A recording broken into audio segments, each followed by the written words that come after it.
Hey everybody, this is Jim at SP500chart.com using time-honored techniques to understand modern markets, featuring daily technical analysis videos of the S&P 500 index. It is after the close on October 24th, 2011, and we're going to look at the S&P.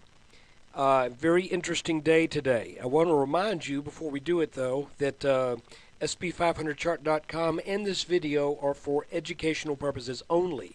Nothing stated at the site or in this video is intended to be used as investment advice. I can draw lines on charts, but you have to draw your own conclusions from your own research and make investment decisions that are suitable for your personal financial situation. I'm not a licensed financial professional. I'm just a guy who draws lines on charts. You trade at your own risk. So let's take a look. Okay, guys, today the S&P had another up day. And we really came off of this last little inverted head and shoulders really strongly. And this market's just kind of, I don't want to say powering up. It powered up yesterday. But today it just kind of melted up, started to roll over a little bit, and had a little bit of a rally there near the end of the day for running up for probably a quick, 7 or 8 points. Off the late afternoon lows. Now, here's, or maybe 5 or 6 points off those lows. Here's what I'm looking at, and I always want to have the caveat, okay, that things can change, especially when you're looking at a 5-minute chart. You know, things can just get wonky, and that certainly is a possibility here. But what I see so far appears to be a pretty strong setup for that short at that neckline up around 1272. Maybe, you know, it could get a little higher than that. You got to give the markets a little room for error. But anyway, just kind of reviewing, we had this kind of a broadening formation right here that looked like it was going to turn back off of yesterday's. Oh, not yesterday's, but off of Friday's early morning high, and I shorted very near there, and I went ahead and took that over the weekend, but today got out of that short position, and I'm not bragging because I lost money on the trade, okay, but I want to show you how technical analysis, even when you lose, technical analysis helps you keep your losses to a minimum. My short was at 1233 right here, okay, and I covered right here. So the idea was I shorted near the top of this ascending line, and at the time I think I may have had it drawn a little bit lower. No, I think it was about right there. I just thought this looks like it's going to turn over. Now I know why I did it there, because extending that line outwards, we reached that, and I thought, well, that's probably a pretty good place. But that ended up being not the best place. The best place would have been here. And honestly, if I'd done it there, I probably would have taken profits here. But I didn't. Instead, I carried it through the weekend, and when I saw that this was a clear breakout above this top line, on the first sign of weakness, I got out of that trade with an 11-point loss as measured in the S&P. But you say, well, that's not good, and I'll agree with you. But I'll say this, that having a little technical analysis certainly was better than shorting down here at 1206, and now having to suffer through a 48-point loss. So you get the picture. 48 points versus 11. 11 is easily manageable. 48 hurts. So, but anyway, look, here's the kind of exciting news I want to share with you. That this pattern that we've been looking at, this kind of broadening pattern, I'll be honest with you, I didn't think it was going to get over that top line today, but obviously it did.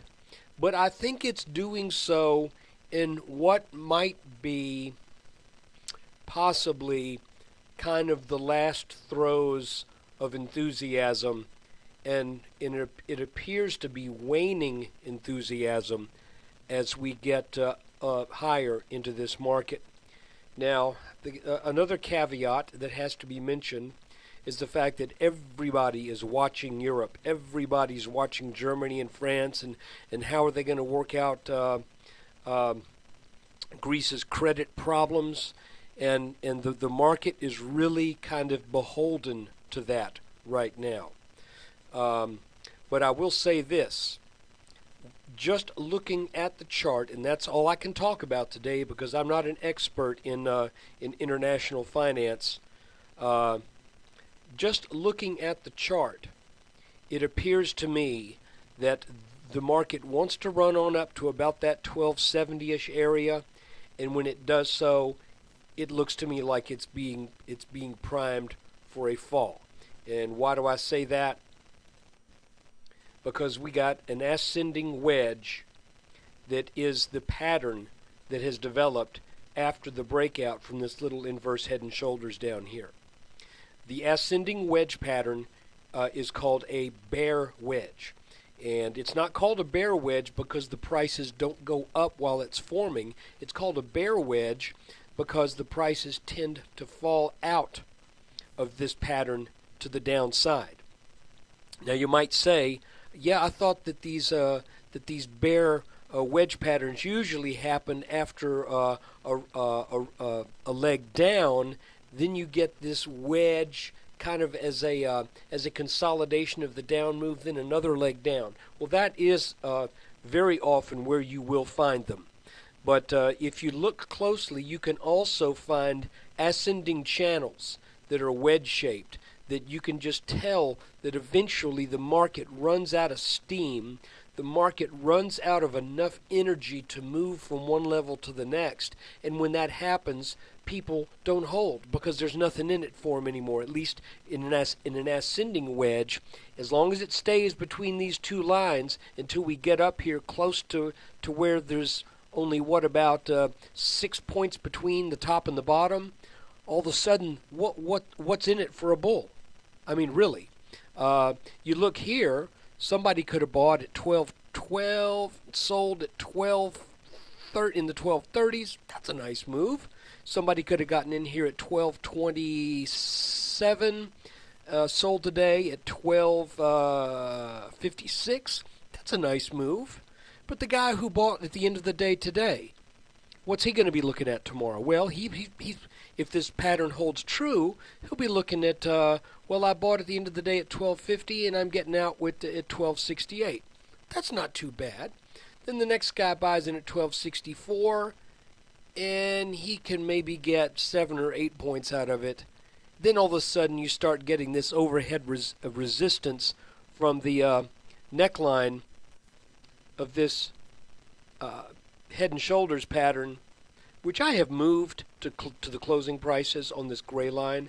I've still got the intraday lows on the purple, but closing prices on the gray. So what's going to happen? More than likely, this will get up close to this line, and all of a sudden, people will realize there's really not much left for a bull to be happy about. That is what the tendency is for an ascending wedge. So I went ahead, got out of my short position because I think this is heading on up here, and I would look for maybe one more touch of this top line, but I would wait for this bottom line to break before doing anything personally. So once that line breaks, either on the break or on a pullback to around this neckline area, and it's going to be a little bit of a fuzzy area, okay? And if it breaks down at the first thing tomorrow, then on any sign of strength of closing a gap or something like that, you would probably encounter gap resistance. If something were to cause the markets to gap down tomorrow, then I would say that's also a good place. But guys, this if you have not looked at the video that I did over the weekend called 3 Things to Ponder, you really need to watch that.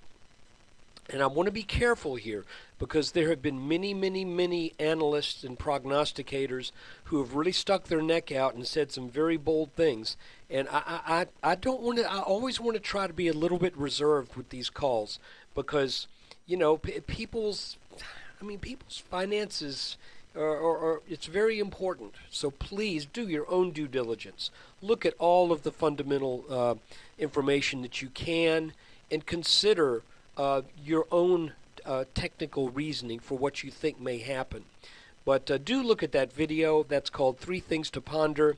And I'm looking at long-range charts, and I'm seeing three things, three separate things that point to this 1270-ish area as likely being a place of very strong resistance and likely a place where the markets could sell off strongly once that area is reached. So look, thanks for watching this video, and I really hope you are seeing this video on October 24th, 2011, because this is very timely information. If you're seeing this video and it's October 26th, and the markets have come up to 1270 and then turned back down, then what can I tell you? Well, I'll tell you what I can tell you. $19.95 a month would have solved that problem. So look, I don't always get it right. I sometimes get it really screwed up. But that's true of everybody who does anything like this. But I think the track record has been pretty strong over the past year that I've been having the website available and having these videos available. I encourage you, go back, check the YouTube channel if you wish. You'll find all of the videos I've ever done there. You'll find the good, the bad, and the ugly. But right now, it's looking like this is a market that is pulling back to that neckline where it should encounter strong resistance and strong selling pressure. Everything points to that right now. Take care. Thanks for watching. And just one more reminder. You can subscribe today for daily market updates. It's $19.95 per month, $189.95 per year. That's less than a cheap cup of coffee at a fast food restaurant. And if you spill the video in your lap, you're not going to get burnt. Thanks.